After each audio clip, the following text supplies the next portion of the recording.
শুধু মানুষ হতভাগা একটা প্রাণী যে আল্লাহর জমিনে থেকে, আল্লাহর খেয়ে, আল্লাহর পরে, আল্লাহর বাতাস থেকে শ্বাস নিয়ে, আল্লাহর দেওয়া পানি পান করে, আল্লাহ পাকের দেওয়া অর্থ সম্পদ রিজিক স্ত্রী সন্তান সব ভোগ করে আল্লাহরই জমিনে আল্লাহ বিরোধী আইন চালু করে দিয়েছে। এই মানুষই একটা হতভাগা প্রাণী। মন খারাপ করেন না, আমার কথা রাগ করেন না, এগুলো বাস্তব। আর আমার দিকে তেড়ে এসে কোনো লাভ নাই, কারণ এটা হচ্ছে অকাট্য সত্য কথা যে আমরা আল্লাহ পাকের জমিনে আল্লাহর খেলাফতে দায়িত্ব পালন করছি না। আমরা আল্লাহ পাকের জমিনে আল্লাহর নিয়ামতগুলো ভোগ করে আল্লাহ বিরোধী অপশক্তির স্বার্থ রক্ষা করছে। না হলে বাংলাদেশের মতো জায়গায় কেউ ট্রান্সজেন্ডার চালু করতে পারে? একটা 90% মুসলিমের দেশে কেউ সুদভিত্তিক ব্যাংকিং সিস্টেম চালু করতে পারে, মদের বার চালু করতে পারে, জেনার লাইসেন্স দিতে পারে, পতিতালয় লাইসেন্স প্রাপ্ত হয়, কখনো ওই যে যাত্রা পালাগান ঢাক ঢোল ডুগি তবলা বাজতেছে কেউ প্রতিবাদও করতে পারে না, করতে গেলে তাকে বলা হয় সে মৌলবাদী, সে সন্ত্রাসী, সে জঙ্গি, উগ্রবাদী। তো আমরা যদি আল্লাহ পাকের জমিনে আল্লাহর খেয়ে, আল্লাহর পড়ে, আল্লাহ পাকের সব নিয়ামত ভোগ করে এই যদি হয় আমাদের অবস্থা, তাহলে আমাকে আপনি বলেন যে আল্লাহ পাকের কি বয়ে গেছে যে আমাদের হাতে আল্লাহ পাক এই দুনিয়াতে বিজয় দিবে? আর কোনো জাতি নাই? পুরো মহাবিশ্বে সবাই আল্লাহর হুকুম মেনে চলে। সূরা বনী ইসরাঈল পড়েন, এমন কোন সৃষ্টি নাই আল্লাহ পাকের যে আল্লাহর তাসবিহ পাঠ করে না। শুধু এই মানুষই হতভাগা একটা সৃষ্টি। আমরা, আল্লাহ মাফ করেন আমাদেরকে, নামাজও পড়ে না। কি করে না? পাঁচবার দিনে বলা হচ্ছে হাইয়া আলাস সালাহ, হাইয়া আলাল ফালাহ, সাফল্যের জন্য আসো, সালাতের জন্য আসো, কল্যাণের জন্য আসো।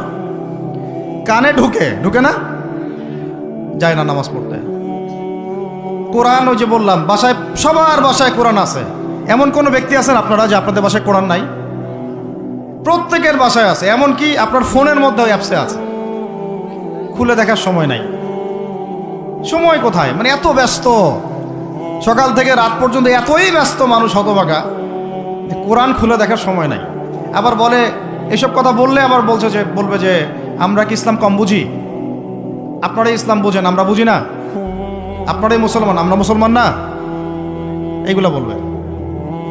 উমর রাদিয়াল্লাহু আনহু ঠিকই বলেছিলেন আজকে থেকে এই 1400 বছর আগে, যে ইসলাম ধ্বংস হবে যখন দেখবা তিনটা বিষয় সমাজে চলছে। এক, দল্লাতুল আলেম, আলেমরা যখন পথভ্রষ্ট হয়ে যাবে তখন সমাজে ইসলাম ধ্বংস হয়ে যাবে। দুই, ওয়াল আইম্মাতুল মুদিল্লিন, যখন আসবে এমন কিছু শাসক যারা পথভ্রষ্ট, মুদিল্লিন, তখন সমাজ ইসলাম ধ্বংস হবে। আর ওয়াল মুনাফিকিন ফি জিদারি কিতাবিল্লাহ, যে মুনাফিকরা যখন আল্লাহর কিতাব নিয়ে বাকবিতণ্ডা করবে, মুনাফিকরাই বাকবিতণ্ডা করবে যে আমরাই বেশি বুঝি ইসলাম, তোমরা বোঝো না। আর বাংলাদেশে এই টকশো সংস্কৃতি চালু না হলে আমরা এটা বুঝতে পারতাম না যে আসলে হাদিসটা সত্য। মাথার উপর দিয়ে যায় কথা কিছু না, পরে লেকচার রিপিট শুনে নিন। মূল জায়গায় আসি।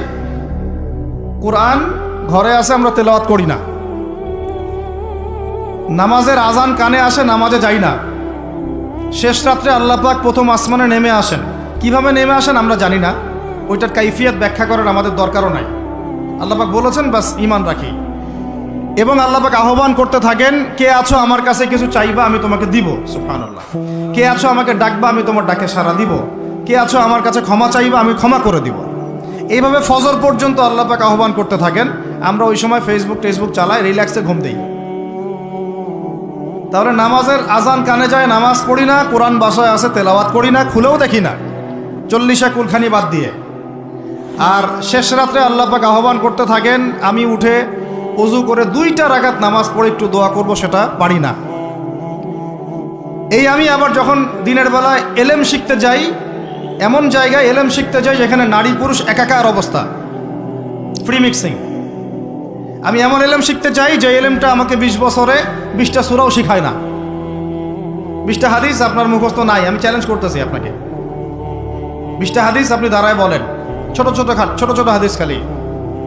যেমন عن أمير المؤمنين عمر بن الخطاب رضي الله عنه قال قال رسول الله صلى الله عليه وسلم إنما الأعمال بالنيات وإنما لكل امرئ ما نوى فمن كانت هجرته إلى الله ورسوله فهجرته إلى الله ورسوله ومن كانت هجرته إلى الدنيا يصيبها أو امرأة يتزوجها فهجرته إلى ما هاجر إليه এরকম ছোট্ট ছোট্ট আপনি আমাকে 20টা হাদিস শুনান যারা 20 বছর পড়াশোনা করেছেন জেনারেল লাইনে, দাঁড়ান দেখি কার সাহস আছে।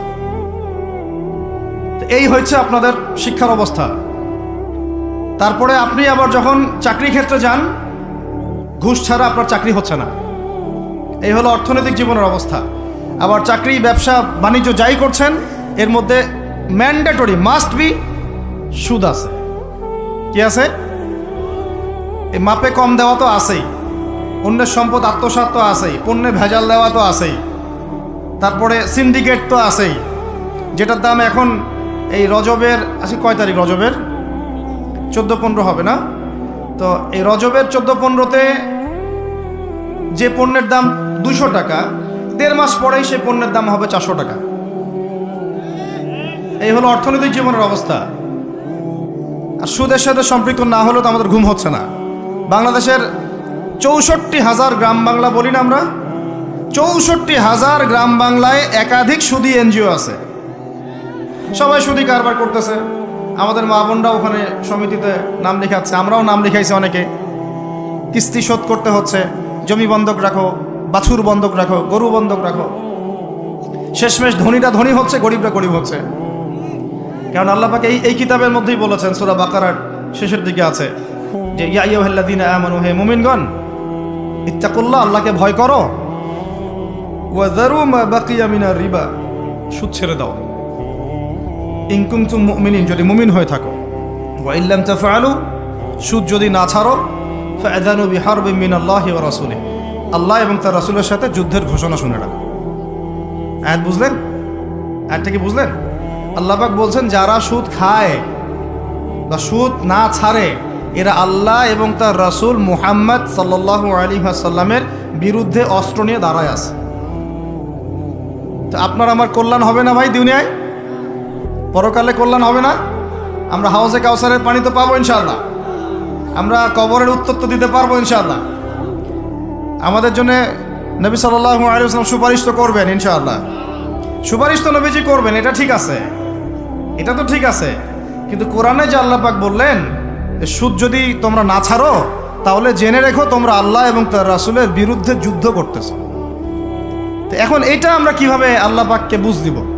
দুনিয়াতে না বুঝ দিলাম, দুনিয়াতে হয়তো কারো ক্ষমতা আছে, জবানটা বন্ধ করে দিল, এই কথা বলতে পারবেন না, চুপ একদম। সম্ভব কি না?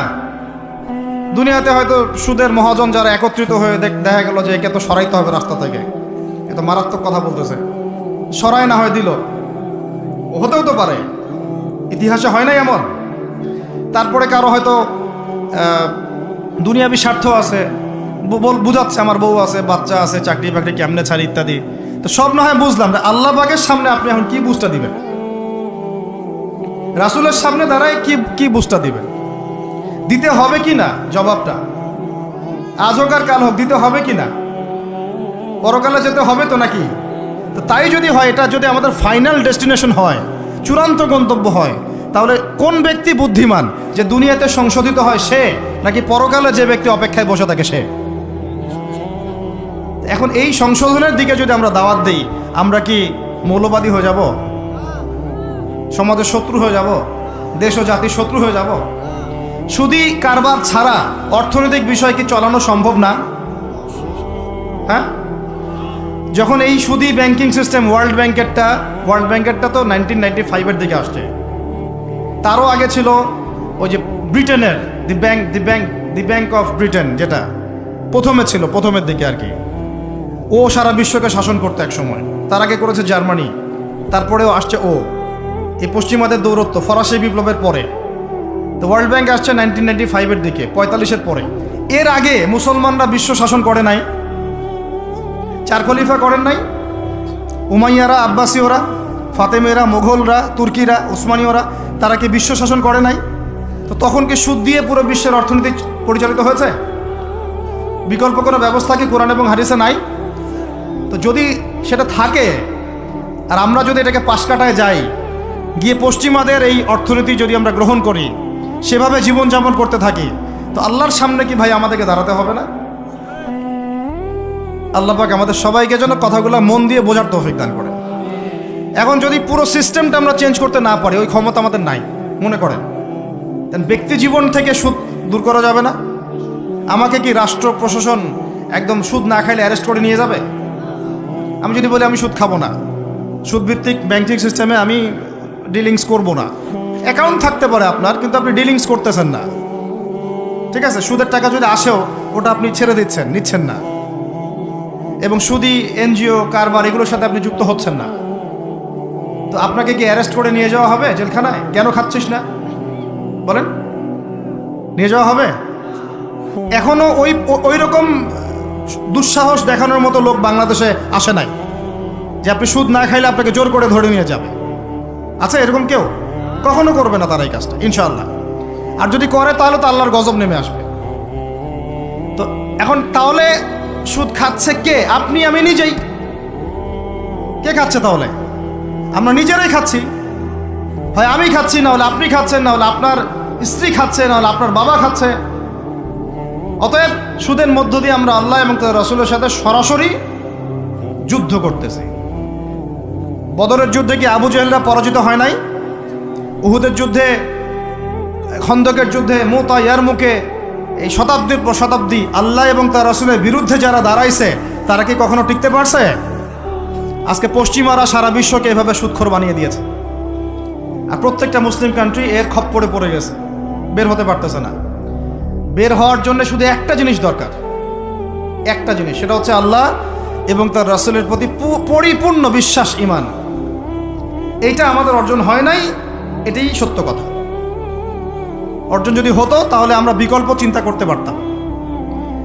যদি আফগানিস্তান আগামী 10 বছর এভাবেই অর্থনীতি চালাতে পারে, এখন তাদের যে অবস্থা, আগামী 10 বছর যদি আর নতুন করে যুদ্ধ বিগ্রহ না হয় এবং তারা যদি এভাবেই আরো 10 বছর তাদের ডাবল কারেন্সির অর্থনীতি চালাতে পারে, সুদহীন, জাকাত ভিত্তিক, ইসলামিক, আমাদের বিশ্বাস আগামী 10 বছরে দেখবেন তারা মার্কিন ডলারের উপরে আধিপত্য বিস্তার করেছে, ইনশাআল্লাহ। ইনশাআল্লাহ। আমি ইকোনমিক্স নিয়ে পড়াশোনা করেছি ভাই, এমনি এমনি কথা বলতেছি না। অনলাইনে যারা আপনাদেরকে এইসব তালগোল মার্কা কথাবার্তা বুঝায়, যে কাগজের টাকা নিয়ে উল্টাপাল্টা কথা বলছে, ইলেকট্রনিক মানি নিয়ে উল্টাপাল্টা কথা বলতেছে, বিটকয়েন, ক্রিপ্টোকারেন্সি নিয়ে কথা বলতেছে উল্টাপাল্টা, ভাই এগুলো আমরা জেনে বুঝে কথা বলতেছি, জেনে বুঝে পড়াশোনা করে এগুলোর উপর আমরা থিসিস করেছি ইউনিভার্সিটিতে, এগুলোর উপরেই। এমনি এমনি কথা বলতেছি না যে পেপার মানি আপনার পকেটে, আমার পকেটে যেটা আছে আপনার পকেটেও সেটাই আছে, এর ভিতরেও সুদ আছে। ইলেকট্রনিক মানি যেগুলো আমরা ইউজ করতেছি এগুলোর ভিতরেও সুদ আছে, অল্প হোক আর বেশি হোক। এর সামনে আসবে বিটকয়েন, ওইটার মধ্যে সুদের ভিতর উপর সুদ, তার উপর আসতেছে একটা সিস্টেম যেটা অলরেডি কয়েকটা কান্ট্রিতে অ্যাপ্লাই হয়ে গেছে, চায়নায়, উত্তর কোরিয়া, দক্ষিণ কোরিয়া ইত্যাদি কান্ট্রিতে। এটা হলো ক্যাশলেস সোসাইটি, মানে কোনো ক্যাশই থাকবে না সোসাইটির মধ্যে, ডিজিট থাকবে, খালি ডিজিট। মানে আপনি বলতে পারবেন না যে আমার 1 লক্ষ টাকা আছে, যদি বলি 1 লক্ষ টাকা আছে, টাকাটা আমার হাতে দেন দেখি, আপনি হাতে দিতে পারবেন না, দেওয়ার মতো কিছু নাই। ওইটা আপনার ডিজিটে থাকবে, নাম্বারে, ফিগারে। 1 লাখ এটা ফিগার। ইতিহাসে এমন কোনো কারেন্সি আসে নাই যেটা ধরাও যায় না, ছোঁয়াও যায় না, পকেটেও রাখা যায় না। এটা আসতেছে সামনে। যারা বুঝে না এগুলা, আমরা আক্রমণাত্মক কথা বলতে চাচ্ছি না, আল্লাহ পাক তাদেরকে হেদায়েত দান করুন। যারা বুঝে না তারা মনে করতে পারে এগুলো হচ্ছে ভবিষ্যৎবাণী, আদতে এইগুলা বর্তমান বিশ্বে চলতেছে, আমাদের সে সম্পর্কে জ্ঞান নাই। আমরা অনেকেই ক্যাশলেস সোসাইটি প্রতিষ্ঠার চেষ্টা করতেছি, এটার মধ্যে যতটুকু কল্যাণ আছে না তার চেয়ে বেশি অকল্যাণ আছে। যখন আমরা একটা জিনিস চালু হয়ে যায় তখন সবাই কিন্তু প্রতিবাদ করি না, যখন চালু হয়ে যায় তারপরে ওরা যখন ইসলাম বিরোধী এজেন্ডা বাস্তবায়ন করে তখন আমাদের টনক নড়ে।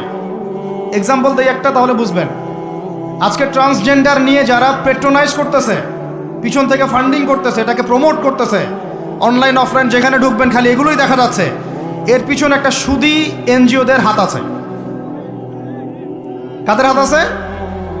তো এখন সারা দেশে যখন এরা কারবার শুরু করেছিল তখন আমরা কিন্তু সবাই মিলে এইভাবে প্রতিবাদ করি নাই। আজকে যখন তারা একটা জিনিসকে প্রতিষ্ঠা করার চেষ্টা করতেছে ওদের স্বার্থে, ইসলামের বিপক্ষে, এখন আমাদের অনেকে টনক নড়তেছে যে আরে এ কি হচ্ছে, আমাদের মুসলমানদের বাচ্চারা এগুলো কি শিখতেছে। সমস্যা হচ্ছে আমরা সমস্যা আসলে শুরুতে বোঝার মতো ওই নূর, বাসিরা, হিকমা আমাদের এখনো পয়দা হয়নি। এবং শেষে গিয়ে একদম কুলে, কি বলে ওটাকে, মাঝপথে গিয়ে যখন দড়িয়ে যখন নৌকা ডোবা শুরু করে তখন আমাদের হুঁশ ফিরে আরে কি হচ্ছে। তো আল্লাহ পাক আমাদেরকে বিজয় দিবেন এটা প্রতিশ্রুতি দিয়েছেন, যে একটা নিয়ে কথা বলতে গেলে ভিতরে চলে গেছে। আমার সমস্যা এটাই, আলোচনা করতে গেলে একটু বেশি ভিতরে চলে যাই, পরে আর বেরোতে পারি না। আপনারা কি আলোচনা বুঝতে পারতেছেন? আল্লাহ পাক আমাদেরকে প্রতিশ্রুতি দিয়েছেন যে তোমরা দুশ্চিন্তাগ্রস্ত হয়েও না, তোমরা টেনশন করো না, ভয় পেও না, হীনবল হয়েও না, আনতুমুল আ'লাউনা, তোমরাই বিজয়ী হবে এই দুনিয়াতে এবং আখিরাতে, তোমরাই বিজয়ী হবে ইন কুনতুম মুমিনিন, যদি প্রকৃতপক্ষে মুমিন হয়ে থাকো। আমাকে বলেন, যারা আজান শুনেও নামাজে যায় না এরা কি মুমিন? বলেন। আপনি মনে করছেন আমি জুমার নামাজ তো পড়ি, ঈদের নামাজ তো পড়ি। এমনও হতভাগা মানুষ আছে পৃথিবীতে যাদের নামাজ প্রথমবার তারা নামাজ পড়ে জানাজার নামাজ, আছে না ভাই? আল্লাহ পাক আমাদের সবাইকে 5 ওয়াক্ত নামাজি হওয়ার তৌফিক দান করেন, এবং কাজা নামাজ অনেকের আছে, আল্লাহ পাক সেগুলো আদায় করার তৌফিক দান করেন। আপনারা যখন হজ উমরা সফরে যাবেন বেশি বেশি সেখানে নামাজ পড়বেন, কারণ ওখানে 1 রাকাত নামাজ হারাম শরীফে পড়লে 1 লক্ষ রাকাতের নেকি হয়, আর মদিনা মুনাওয়ারায় পড়লে, মানে হারামে পড়লে 1000 নেকি হয়। আর এই দুইটা আমরা খুব ভালো জানি, মিম্বরে আলোচনা হয় খুব, মাশাআল্লাহ, তাই না? তো নসিহত হচ্ছে ওখানে গিয়ে আমরা বেশি বেশি নামাজ পড়বো, নফল নামাজ, ঠিক আছে? কাজা নামাজগুলোও হিসেব করে আদায় করার চেষ্টা করবো ইনশাআল্লাহ। তবে হাদিসে আরেকটা জায়গা আছে, ওইটা আমরা ভুলে গেছি। আরও একটা মসজিদ আমাদের আছে ভাই, যেখানে 2 রাকাত নামাজ পড়লে জীবনের সব গুনাহ মাফ হয়ে যায়। ওইটা আমাদের পাঠ্যপুস্তকে নাই, আমাদের চেতনায় নাই, আলোচনায় নাই, মিম্বরে নাই, খুতবায় নাই। সেই মসজিদ কোথায়? ওই মসজিদ কি আমাদের না ইহুদিদের?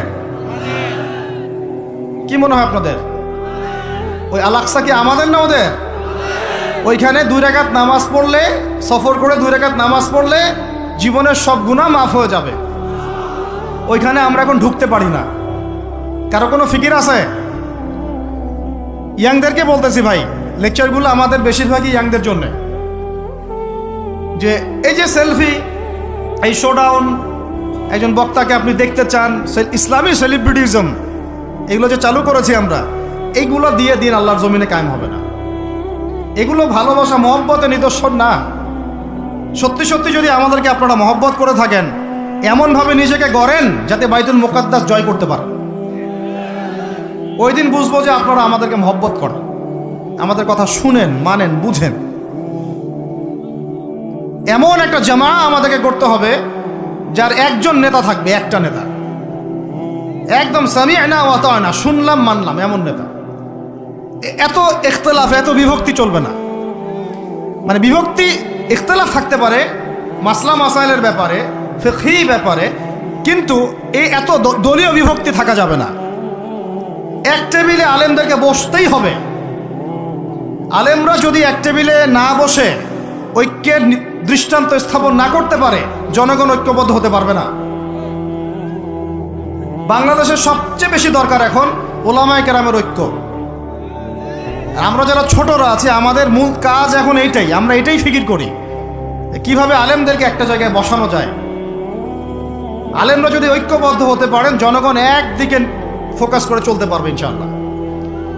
এবং তাদের মধ্যে যদি একজন আমির নিযুক্ত করা হয় এবং তার কথা যদি আমরা সূরাভিত্তিক মেনে চলি, ইনশাআল্লাহ বাংলাদেশ কেন, পুরা বিশ্বে দিন কায়েম করা সম্ভব।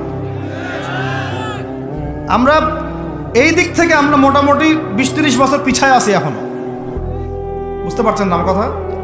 এই দিক থেকে দেখেন, আল্লাহ নবী সাল্লাল্লাহু আলাইহি